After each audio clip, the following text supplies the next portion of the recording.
और हमारे यहाँ स्कंद पुराण में जो 16 सोमवार के व्रत की महत्वता कही है,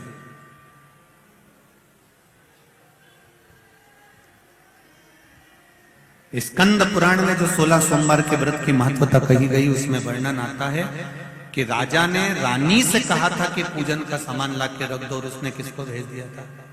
बोलो जरा जी जी बोलो जी, दासी को भेज दिया। क्या हुआ? रानी से कहा गया तो रानी ने दासी को भेजा था, तो दासी को जब भेज दिया, रानी को जगह जगह ठोकर खाना पड़ा। तो राजा कह रहे हैं, ब्राह्मण देवता से ब्राह्मण कह रहे हैं कि आप इतने बड़े राजा, लाओ मैं सेवा कर देता हूं। आप इतने बड़े राजा, ये झाड़ू लगाने आते हो, पोछा लगाने आते हो।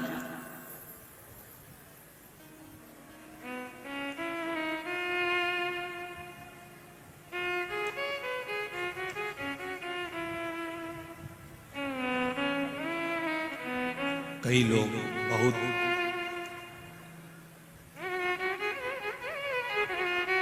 अभी कानपुर की कथा में कहा था, जब व्यक्ति बहुत उन्नति की सीढ़ी पर चढ़ जाता है, बहुत धनपति बन जाता है, बहुत ऊंचे सिंहासन पर या बहुत ऊंचे पद पर बैठ जाता है, तो उसकी दो चीजें चली जाती है, एक रोटी और एक हंसी। ये दोनों चीजें धीरे धीरे कम होती चली जाती है। रोटी खाने का समय नहीं मिलता और अपनों के साथ में बैठकर हंसने का समय नहीं मिलता, क्योंकि पद पद प्रतिष्ठा में इतना ऊंचा बैठ जाता है, इतना ऊंचा बैठ, उसकी रोटी भी कम हो गई और उसकी हंसी भी कम हो गई।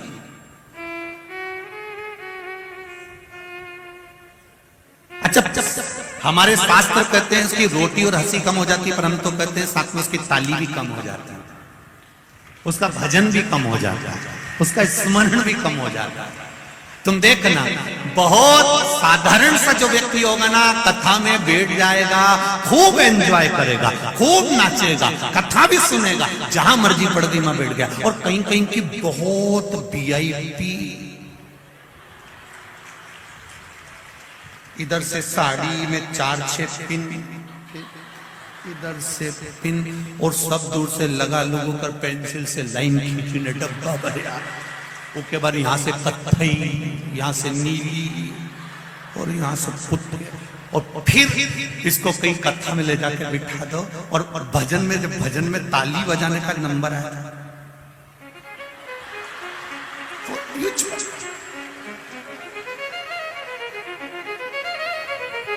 अब क्यों बजाए ऐसे? क्या इसको भगवान ने हाथ नहीं दिया? नहीं, परंतु हम भी यही। लोग कहेंगे बताओ, भगवान महाराज की कथा में ताली बजा रहे थे, इतना वीआईपी हो, इतनी प्रतिष्ठित जगह पे बैठकर तू ताली बजा रहा है, इतनी प्रतिष्ठित जगह पे पहुंचने के बाद तुम भगवान के मंदिर में झाड़ू लगा रहे हो, पोछा लगा रहे हो। जब बहुत ऊंचे पद पर बैठने के बाद आप शंकर जी के मंदिर में थोड़ी सी सेवा कर रहे हो, तो याद रखना, आप हजारों लोगों को प्रेरणा दे रहे हो कि मैं भगवान के सामने झुक रहा हूं, तो तुम भी झुको। शिव महापुराण की कथा कहती है, 16 सोमवार की कथा कहती है, स्कंद पुराण से निकली हुई सत्यनारायण भगवान की कथा कहती है, स्कंद पुराण से निकली हुई 16 सोमवार की कथा कह रही है, स्कंद पुराण से निकली हुई सत्यनारायण भगवान की कथा कह रही है कि जिस परिवार में भगवान की पूजन कराने के लिए ब्राह्मण देवता आते हैं और ब्राह्मण पूजन की तैयारी करें, उससे पहले घर की नारी, घर के पुरुष को पूजन की थाली लगा लेना चाहिए, अपना आसन ब्राह्मण से ना बिछवाकर खुद बिछाकर बैठना चाहिए। ये हमारा शास्त्र है।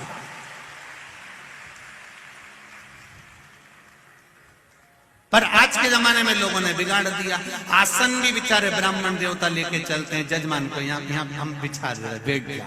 आंटी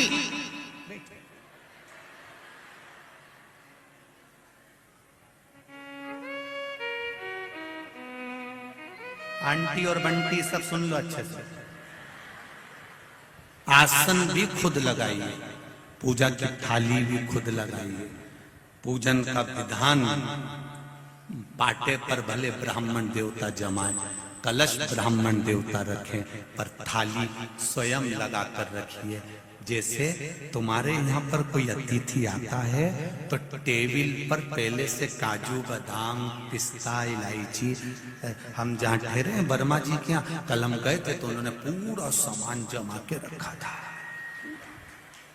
तो लगे कि नहीं लगे कि बताओ कितने अच्छे परिवार है, कितना अच्छा घर है, यहाँ पूरी चीज इनने जमा के रखी, कितना सुंदर व्यवस्था करके रखी। अब मालूम पड़े तुम देव अधिदेव महादेव का अभिषेक करवा रहे हो, शंकर जी की पूजन की तैयारी कर रहे हो, शिव जी का पूजन करना है तुमको, और थाली तुम दूसरे से लगवा रहे हो।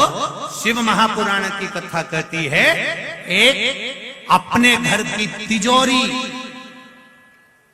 की सफाई, एक अपने घर के माता पिता की सेवा, और एक पूजन की थाली स्वयं को लगाना चाहिए। स्वयं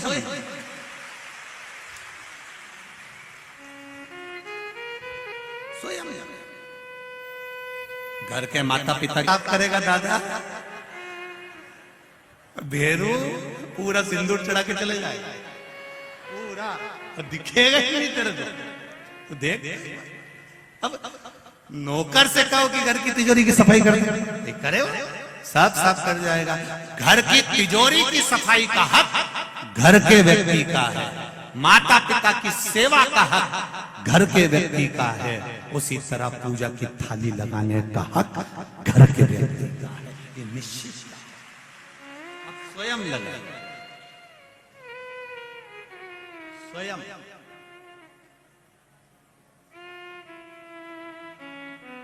एक पत्र आया है, देखिए।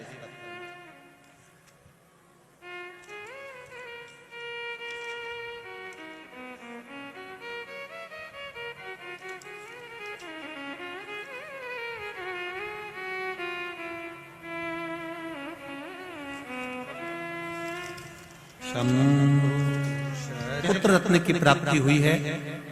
जहां डॉक्टरों ने मना कर दिया था कि संतान नहीं होगी, वहां मेरे भोलेनाथ ने मुझे दे दिया, उसको मैं प्रणाम करने के लिए आया। श्री शिवाय नमस्ते। बैठिए। उसकी कृपा है, उदारता, दया, करुणा, ये सुख प्रदान करता है।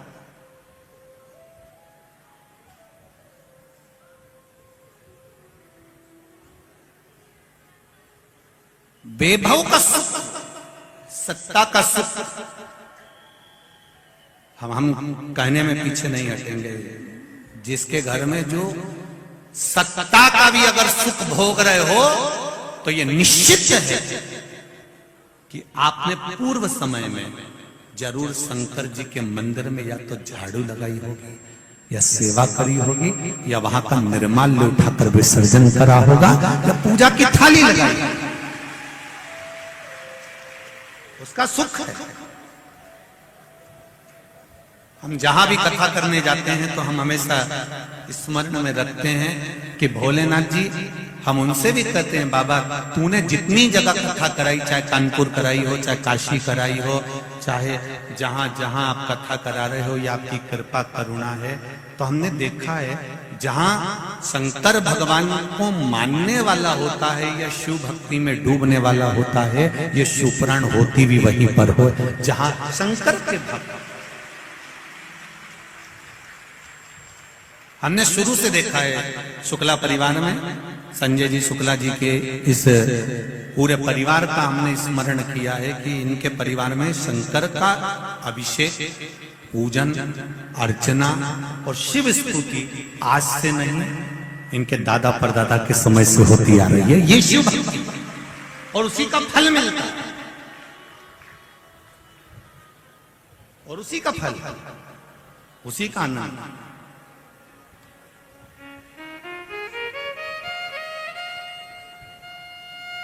महाराज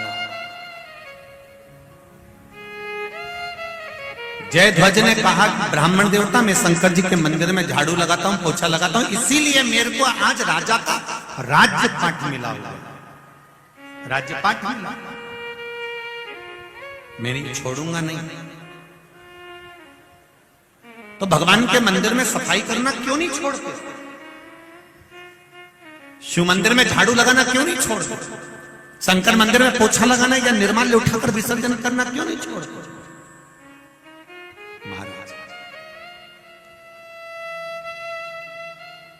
पूर्व समय में मैं ब्राह्मण था। जिस ब्राह्मण को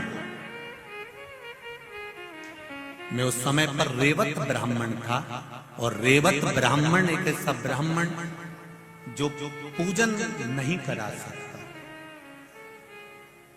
मैं रेवत ब्राह्मण था।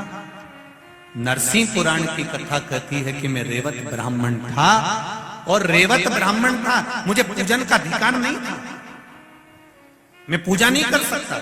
मैं भगवान की आराधना में कहीं किसी स्थान पर बैठकर जजमान को बिठाकर पूजा नहीं, पर मैंने धन के लालच में, धन के चक्कर में पूजन कराना प्रारंभ कर दिया।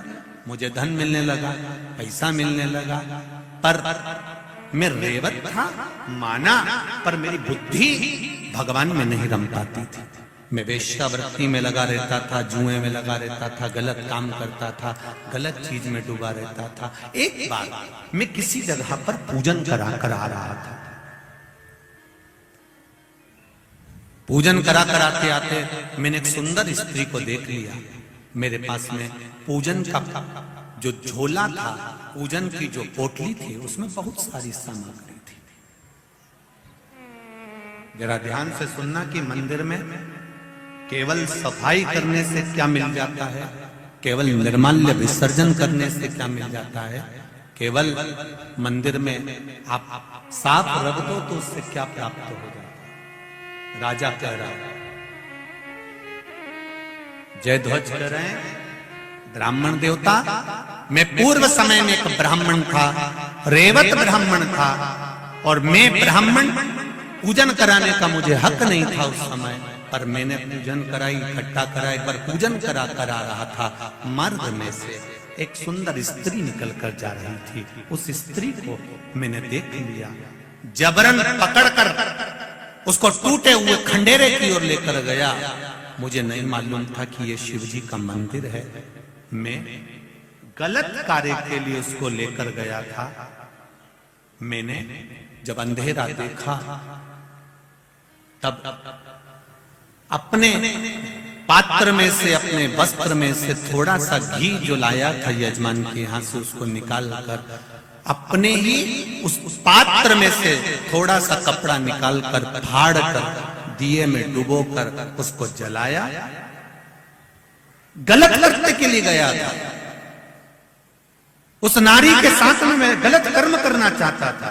अपना वस्त्र उठाकर मैंने मंदिर का वो फर्श, मुझे नहीं मालूम कि शिव मंदिर है, और उसको मैंने साफ किया और गलत कर्म के लिए मैं वहां बैठा। इतनी देर में सामने से राजा के दूत आ गए। उनको लगा कोई इस खंडेरे के अंदर फंसा पड़ा है, और लगता है कि कोई ना कोई हमारे राज्य का निंदक होगा, खबरी होगा। जानकर वहां पर राजा के दूत आ गए और उन्होंने मुझे मार डाला। शिव मंदिर में ही मेरे प्राण चले गए। मेरा प्राण जब गया, मुझे अगला जो जन्म मिला है, वो जन्म मेरे प्राण छूटने के बाद जो मुझे प्राप्त हुआ, वो बैकुंठ का पद प्राप्त हुआ। जब मैं इतना बड़ा पापी था, मेरा पाप कर्म कितना प्रबल था, मैंने पाप कर्म कितना करा था, इतना पापी होने के जब मैं बैकुंठ के रास्ते पर गया तो मैंने चित्रगुप्त महाराज से पूछा, मैंने दिन रात पाप किया है, बेकार से बेकार कर्म किया है, फिर मुझे ये बैकुंठ का राज्य कैसे मिल गया, ये बैकुंठ का सुख कैसे मिल गया? तो कहा, तुमने शिव मंदिर में वस्त्र से थोड़ा सा गंदगी साफ करी थी और एक दिया लगाया था, उसका पुण्य है कि बैकुंठ का मार्ग। वहां भी मैं शांति से नहीं बैठा। जब एक बार धर्मराज मेरे सामने आए और मैंने उनसे कहा कि मुझे, धर्मराज ने पूछा कि बैकुंठ में कुछ चाहिए तुमको? तब मैंने कहा मुझे कुछ नहीं चाहिए, केवल सफाई करना है इस बैकुंठ की। और मैं बैकुंठ का द्वार साफ करता रहा, तो आज मुझे चंद्रवंश का राज्य मिल गया। ब्राह्मण देवता छोटा सा गलत करने के उद्देश्य से भी अगर मैंने सफाई करी थी शिव मंदिर की, उसका फल ये मिला कि आज मैं चंद्रवंश का राजा बनकर बैठा हूं। उसकी दया है। मेरा आप सबसे निवेदन है, जितने भी लोग आस्था चैनल पर कथा सुन रहे हैं, फेसबुक यूट्यूब पर कथा सुन रहे हैं, या जितने ये इंदौर की पावन धरा में बैठकर कथा सुन रहे हैं, आप सबसे निवेदन करूंगा, कभी शंकर के मंदिर में एक लोटा जल लेकर अगर नहीं भी गए, नहीं आप दिया लेकर गए, नहीं आप अगरबत्ती लेकर गए, नहीं आप धूप बत्ती लेकर गए, नहीं, 3 काम खुद करो। अभी बताया था आपको, पहला अपनी तिजोरी की सफाई अपनी को, दूसरा बोलो बोलो जमते जरा, अपने माता पिता की सेवा खुद को करना, और तीसरा अपनी पूजन की थाली, बहू से नहीं कहना आज मेरा पशुपति व्रत है पूजन की थाली लगा दे, नहीं नहीं नहीं, खुद लगाई। पशुपति व्रत में मीठे का भोग लगता है, खुद बनाओ, खुद स्वयं तैयार। घर से 3 हिस्से करके मत ले जाओ। मंदिर में जाकर नीचे आपने कागज रखा या दोना रखा या पात्र रखा, 3 हिस्से करो। 6 दिए लेकर जाते हो तो 6 ही दिए जमीन पर रखो, पहले 5 प्रज्वलित करो, एक वापिस थाली में रखकर लेकर आओ, प्रसाद भी बाद में एक हिस्सा लेकर आओ, पर खुद निर्माण करो, खुद करो स्वयं। उसका फल क्या होगा ये आपको मालूम है। देवराज नाम का ब्राह्मण जिनकी माता रोज शिव मंदिर में जाती है, एक लोटा जल चढ़ाती है, शंकर भगवान का भजन करती है, कीर्तन करती है, घर की एक नारी भी अगर शंकर भगवान को एक लोटा जल चढ़ा रही है तो यह अंदाजा लगाकर रखना कि उस जल का फल पूरे परिवार को, कुटुंब को प्राप्त। सारी समस्या का हल एक लोटा जल, मात्र एक लोटा, जो पार्वती जी चढ़ाती थी, जो माता उमा चढ़ाती थी, जो माता सती चढ़ाती थी, जो माता कात्यायनी चढ़ाती थी, चंद्रघंटा, कुष्मांडा, स्कंदा, जितने माता के जन्म हुए हैं, पार्वती जी का जो भगवान शिव जी के साथ विवाह